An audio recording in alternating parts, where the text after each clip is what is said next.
سر آئی سی سی کا دورہ معیار ہے، اور آئی سی سی میرے خیال میں صرف انڈیا کے ہی کہنے پہ سارے فیصلے کر رہی ہے۔ بنگلہ دیش نے اپنے بنگلہ دیش کے مطالبے کو انہوں نے رد کر دیا اور اس کی جگہ اسکاٹ لینڈ کو لے آئے، اور پاکستان کا بھی جو میچ ہے وہ بھی پاکستان کی طرف سے بالکل جائز بات ہے کہ اگر انڈیا کے مطالبے پہ دبئی میں یا سری لنکا میں میچز ہو سکتے ہیں تو پاکستان کے مطالبے پہ کیوں نہیں ہوئے؟ اس پہ آپ بتائیں یہ ساری کیا ڈیولپمنٹ ہے؟ دیکھیے آئی سی سی کافی عرصہ سے انڈین دباؤ میں، انڈین پریشر میں ہے۔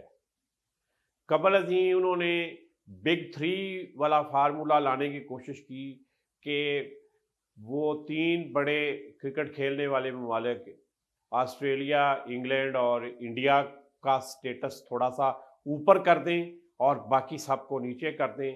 وہ کامیاب نہیں ہوئے، لیکن انڈیا کی طرفداری آئی سی سی کی طرف سے جاری ہے۔ اس کی سب سے بڑی وجہ یہ ہے کہ انڈیا بہت بڑا ملک ہے، بہت بڑا وینیو ہے،